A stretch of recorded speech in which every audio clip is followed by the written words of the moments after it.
ating buhay. Ang salita po ng Diyos na aking babasahin at ating pag-uusapan ay mula po sa aklat ng Proverbs, chapter 18, verse 20 and 21. Aklat ng Kawikaan, Kabanata 18, talata 20 at 21. Proverbs chapter 18, verse 20 and 21. A man's stomach shall be satisfied from the fruit of his mouth. From the produce of his lips he shall be filled. The tongue has the power of life and death, and those who love it will eat its fruit. Anumang sabihin ng tao'y kanyang pananagutan, ayon sa salita niya ay gagantimpalaan. Ang buhay at kamatayan ay sa dila na kasalalay, makikinabang ang bunga nito, ang dito ay nagmamahal. Mga kapatid, sa Panginoon ang salita ng Diyos. Salamat sa Diyos, purihin ang Panginoon, glory to God. Pwede na po kayo magsiupo, mga kapatid, sa presensya ng Diyos. At patuloy po tayo magpapasalamat sa Panginoon sapagkat sa oras na ito, muli binigay po sa atin na mainam na panahon at pagkakataon na ang kanyang salita ay patuloy na dumating sa ating mga puso at mula po sa salita ng Diyos mahulma ang ating pagkatao, mahubog ang ating pagkatao at maging ang salitang lalabas sa ating mga bibig galing po sa kapangyarihan ng Panginoon. Madali pong intindihin, mga kapatid, yung aking binasa. Proverbs chapter 18, verse 20 and 21. At dito po, mula sa mga verse na ito, nais kong ihatid sa inyong simpleng ating pagninilayan ngayon. The power of spoken word. O sa ating sariling wika, mga kapatid, ang kapangyarihan ng salitang binibitawan ng ating mga bibig. Ang kapangyarihan ng salitang sinasabi ng ating mga bibig. At kapag naintindihan po natin ito, mga kapatid, sinasabi nga ng Biblia, ang taong masalita malapit sa pagkakasala. Ang taong mapagtimpi sa kanyang pananalita, ang taong yan ay may dunong na galing sa Diyos.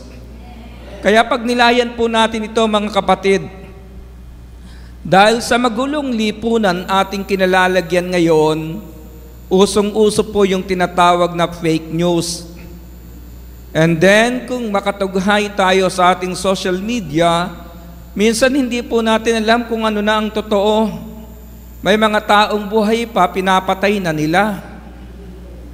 May mga taong malakas pa, binibigyan po ng sakit, mga kapatid. Kaya hindi natin alam kung ano ang katotohanan. Pero ang mainam, mga kapatid, mayroon po tayong himpilang pinagpala. Mayroon tayong himpilan ng DWXI, himpilan na mabuting balita, na ang inahatid po mula paggising sa umaga hanggang sa pagtulog natin sa gabi ay ang mabuting balitang galing sa Panginoon. At lagi po natin pinanandigan ng kanyang salita. Kapag mabuti ang pinakikinggan mo, mabuti ang mangyayari sa buhay mo. At kapag mabuti po ang pagtanggap mo, mga kapatid, mabuti ang mangyayari sa iyong paligid. Sa gawaing ito, marami pong tila maliliit na inspirasyon. Pero kung pangahawakan po ng ating pananampalataya, makalalakad po tayo sa tagumpay na ibinibigay sa atin ng Panginoon. Unang inspirasyon na nais kong sabihin sa inyo, ang pagbibigay po ng pangalan ng Diyos sa ating servant leader na ating ginagamit sa gawaing ito. Saan man tayo naroon, mga kapatid, anumang gawain, basta under ng DWXI, ang pinakadulo po niyan, bago pumasok ang preacher, aawiti ng El Shaddai. At alam naman natin na ang pangalang El Shaddai ay Hebrew name ng Diyos, nang ibig pong sabihin ay God Almighty. O ang isa pang salita, mga kapatid, the All-Sufficient One. Ang Diyos na higit sa sapat ng ating pangangailangan. Kaya nung inireveal sa ating servant leader ang pangalang El Shaddai at ibinigay naman sa atin para sa gawaing ito, tinitiyak po ng Panginoon, higit sa sapat na pangangailangan ng ating mga buhay, ipagkakaloob sa atin ng makapangyarihang Diyos. Amen. Isa pang magandang revelation, mga kapatid, ang tawag po sa ating gawain, Family Appointment with El Shaddai. Araw ng Martes, Sabado, nasa Ambel tayo, ang tawag po ay Family Appointment with El Shaddai. Kapag ang gawain po sa atin mula sa DWXI, saan man kayo pumaroon, bukas isa-celebrate na mga kapatid natin sa Hong Kong ang Chinese New Year Fellowship. Pero kahit Chinese New Year, kapag nagsama-sama ang mga anak ni El Shaddai, ang tawag po ay Family Appointment. Kaya saan man kayo pumaroon, mga ibang bansa kayo, hanapin nyo ang gawain ng Panginoon, makasusumpong ka ng iyong kapamilya sa gawaing ito. Makakasumpong tayo ng ating pamilya sa gawaing ito. Kaya kahit dumaraan tayo sa mga problema at hamon ng buhay, mayroon kang kapamilyang aagapay sa iyo. Isa pang mainam na inspiration ng Lord sa ating servant leader, kapag inawit na po ang El Shaddai, dulo ng ating gawain, ang tawag po ay healing message.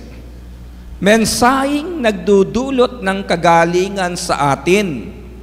Kaya kahit busy kayo, marami kayong intindihin, may mga bayarin pa kayo. Kapag oras na po ng pangangaral ng salita ng Diyos, tumigil kayo sa inyong alalahanin at makinig kayo ng salita ng Diyos. Tinitiyak sa atin ng Panginoon sa pamamagitan ng inspiration servant leader, darating ang kagalingan sa atin. Mararanasan natin ang pagbabago ng ating espiritu, ng ating kaluluwa, ng ating pananaw sa buhay. At kapag nangyari po sa atin yung tatlong binanggit ko sa inyo, ito po yung umuhulma ng ating pagkatao. Marami sa atin noon, sa inyo noon, mga kapatid, mga tsismosa. Pero ngayon, kapag tumayo ka sa gawain ng Diyos, anong ibinabahagi mo? Ang ginawa ng Panginoon sa iyo. Ang karanasan mo sa gawaing ito. At ang iyong karanasan, inspirasyon sa buhay ng iba. Halimbawa, dumaan ka sa pagkakautang, na i-share mo na nakaahon ka, yung mga taong nakikinig, ano ang kanilang sinasabi? Ganyan ang dinaraanan ko ngayon. Lord, naniniwala ako kung paanong iniahon mo, itinawid mo ang sister na ito, gagawin mo rin sa akin ang himalang iyan, dahil yan ang kailangan ng aking buhay. Amen. Isa munang malakas na palakpak sa Panginoon.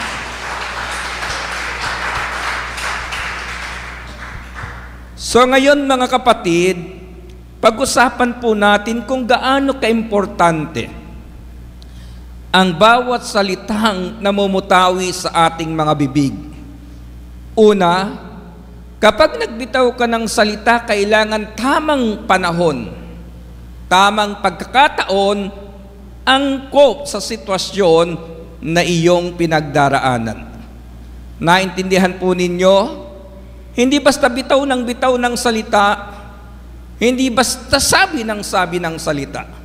Kahit masaya ka, dapat kaya mong kontrolin ang iyong mga bibig. Dahil minsan masaya ka, sumisigaw ka ng madaling araw, yung mga tao sa paligid mo tulog na. Ano ang nangyayari, mga kapatid? Kahit masaya ka, istorbo ka sa kanila. Bakit? Kasi yung sitwasyon ng iyong pagsasaya at pagsisigaw ng salita hindi angkop sa pagkakataon. Unang-una, kapag naiinis ka, mabuti pang huwag ka nang magsalita. Kapag nagagalit ka, matuto kang kontrolin ang iyong bibig bago magbitaw ng salita. Ito, pampag-good vibes lang, mga kapatid. Kaya ang sabi ko sa inyo, gamitin ninyo ang salita angkop sa panahon at pagkakataon.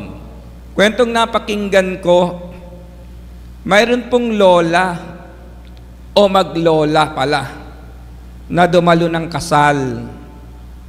Habang nanonood po sila sa kinakasal, sabi nung lola sa apo, "Uy, susunod na yan." Yung apo tumingin sa lola, napangiti lang. Pagkalipas po ng 1 linggo, yung maglola dumalo ng burol. Sabi nung apo sa kanyang lola, "Uy, susunod na yan."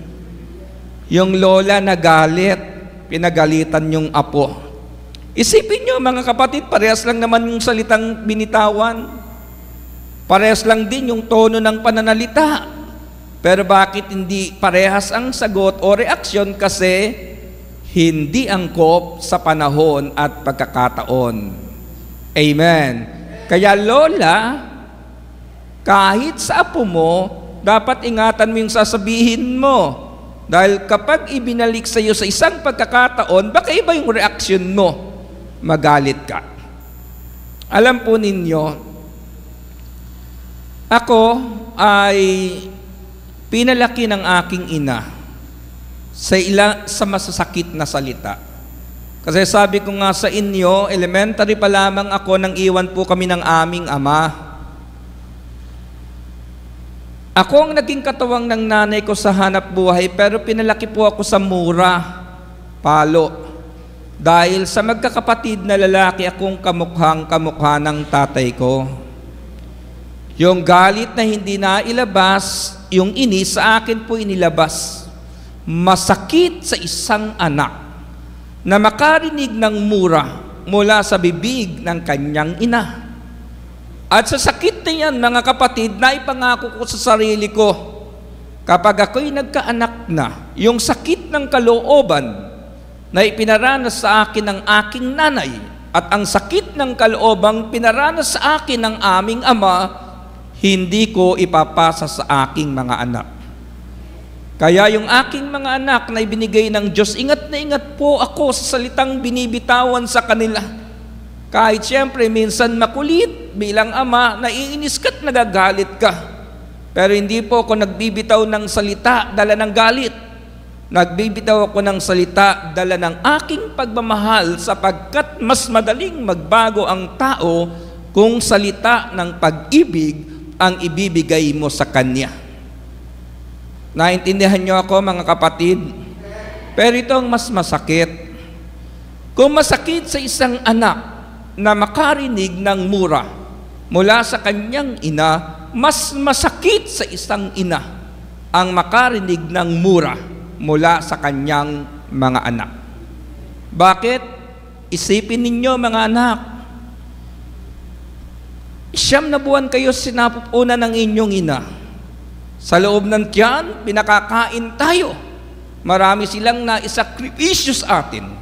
At nung tayo pinalalaki minsan, dahil sa kanilang pagmamahal, masyado tayong hinihigpitan. Pero kahit ganon si nanay, ganon si tatay, wala tayong karapatang bitawan ang salitang makasusugat ng kanilang damdamin. Kaya, kapag kontrol ng tao sa loob ng tahanan ang salitang kanyang binibitawan, mararanasan po natin ang saya, payapa na dulot ng Panginoon sa ating buhay. Amen. Matalas po ang salita, nakasusugat ng kalooban o nakapagpapagaling ng kaluluwa. Tignan nyo ito, mga kapatid, kung gaano katalas. Kahit gaano kagandang sasabihin mo, matalas talaga. Sabi nung lalaki sa kanyang girlfriend, hindi ako ang tamang lalaki sa iyo. Ano ang kahulugan niyan, mga kapatid? Mayroon na akong iba. ayaw ko na sa iyo. Diba? Kahit tila magaang yung pananalita, pero mabigat pa rin yung bagsak nito kasi ang salita nakasusugat ng kalooban o nakapagpapagaling ng kaluluwa. Pero alam po ba ninyo sa gawaing ito, maraming binitawang pangangaral ang ating servant leader. At hanggang ngayon, nagsusumikap siyang ihatid sa atin ang mabuting balita. Subalit mayroon pong ilang salita. Ang servant leader na aking pinanghahawakan, ano yon mga kapatid? Diba noon madalas nating marinig yung salitang tiyak yun? Amen. Darating. Natatandaan ninyo? Sinasabi ng ating servant leader yung salitang tiyak yun. Kasi ito'y salita ng pananampalataya. Darating salita ng pag-asa. Naalala ko yung isang sister na nasa Hong Kong ako. Siguro mga 15 years na ito nakalipas. Sabi niya sa akin, Brother Medeng, pag ako'y ikinasal, kukunin kitang ninong. Sabi ko sa kanya, bakit may boyfriend ka ba? Ang sagot niya sa akin, darating. Yun ang sagot niya, darating. Pero natuloy din mga kapatid. Alam niyo yung sister na ito at the age of 45, na kapag asawa siya, dumating yung lalaki, nagkaroon pa sila ng 2 anak. Alam niyo kung bakit? Yun na pangasawa niya, byudo. May 2 anak. Kaya yung sister na ito, kahit tila late yung pagdating ng lalaki, ang importante dumating. Bakit? Kasi salita iyon ng pananampalataya. So ayan, mapagpalang araw po mga prayer partners. So ayan po, bali ito pong video na to ay recap po lamang ng gawain noong January 30, 2025. Ayan, sa Amor Solo Prayer Meeting. At ang ginamit po ay ang ating servant na si Brother Medeng Cabello. At ang kanyang Bible verse na ginamit ay ang Proverbs 18:20 hanggang 21. Okay. Ang mga salitang lalabas sa ating bibig ay maaring makasugat or makagaling. So sa atin po, decision kung tayo ay makakasugat or makakagaling. Ayan. So, bali ang ginagawa ko po ay hina-highlight po natin yung mensahe. The power of spoken word. Ayan. Nilalagyan po natin ng cover or thumbnail para mas madali pong mahanap ng ating mga kapatid.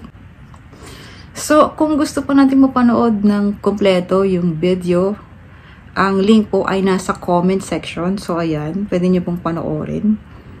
At dagdag po natin yung nabanggit ng ating brother na si Brother Medeng na tiyak yun ang laging binabanggit at sinasabi ng ating punong lingkod, kung natatandaan nyo po. Alam ko may awit nun eh, kung mamarapatin nyo po. Parang ganito yun eh. Tiyak yun, tsak yun, si Yahweh tutugon. Sa Diyos walang mahirap kung magtitiwala, tsak yun, tsak yun, si Yahweh tutugon. Kay buti ng Panginoon, tsak yun. So, ayan, sana hindi na natin naririnig yung awit na yun, pero sana, hopefully, ayan, marinig po natin muli ang awit na iyon.